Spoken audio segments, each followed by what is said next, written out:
Alright, so I'm just making this video about my Gateway Handbook 2000. So this is the 486 model.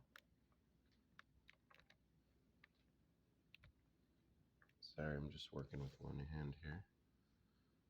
But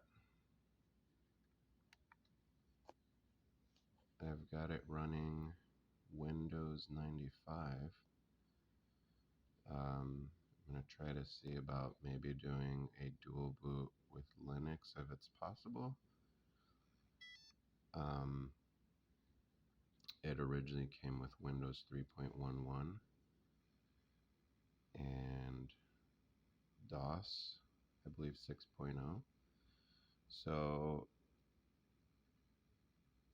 I wanted to upgrade this because I got a pretty good deal on it with the floppy disk reader. And let me see if I can pull it over here so you can see. Again, I apologize about the camera. So there's the disk reader. Now, just using this as a video for reference in case anybody is interested in doing this themselves. I wanted to have something a little bit more modern where I can play around with a little bit more. I have a Toshiba Libretto 110 and very comfortable and convenient little computer that I've done a similar project to. And basically with this one, what I did was I refurbished the battery. So what I did was I got a charging port, which I'll be changing soon. So while the battery does say 4.8 volts on the bottom, as I read in a forum, they weren't able to get it going without about 6 volts, which I found to be true. So most of the nickel metal hydride batteries that are rechargeable were about 1.2 volts, coming in at about 4.8 volts, which is what the battery would have needed.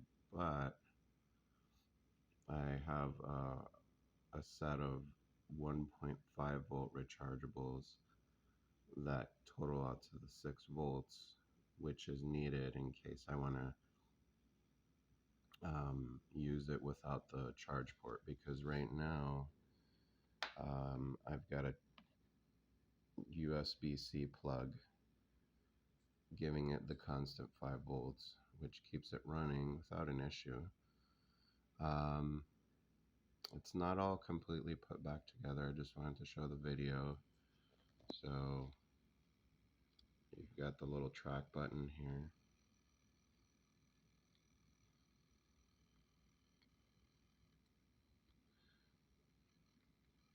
And it works pretty good. Once I was able to get it to Windows 95, I have it where it has a card reader on the side where I'm running a CF card for expanded memory. I'll show you real quick. I ended up replacing the backlight, which probably looks a little different on the video compared to how it is, because the brightness button the slider wasn't working anymore. So I use the contrast slider, which can adjust it. There we go. It goes pretty bright.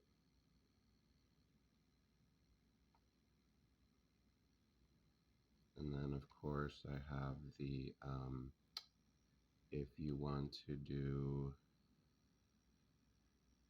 switch the colors, so you can go to that. Let's see if I can reach here. There we go. And I ended up swapping out the hard drive. It was starting to give out. Um, I don't know the specs off the top of my head. I know it's pretty small. I think like, I don't know, maybe 124 megs. Excuse me if I'm wrong, but I ended up putting a 1 gig um, CF card with an IDE adapter right here. I'm gonna be swapping out the let's see. Well, I need to replace. I'm sorry. No, this is the backup battery. So once I put that in, it's gonna be for the backup memory.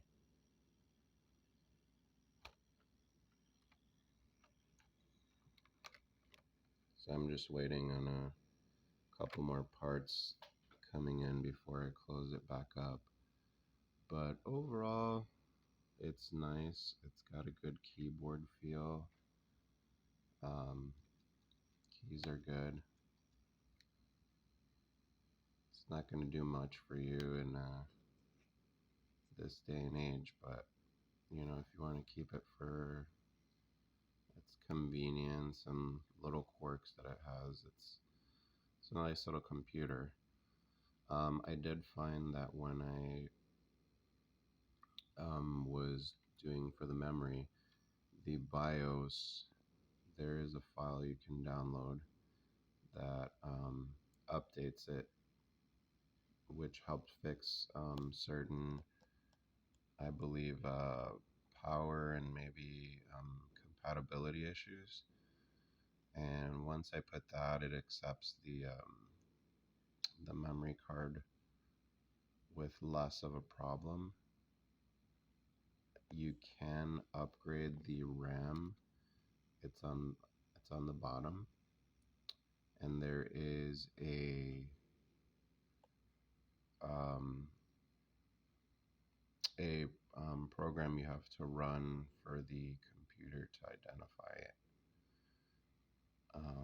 I tried it with one, but I don't think it was compatible with it. It did accept it, but it was kind of glitchy afterwards.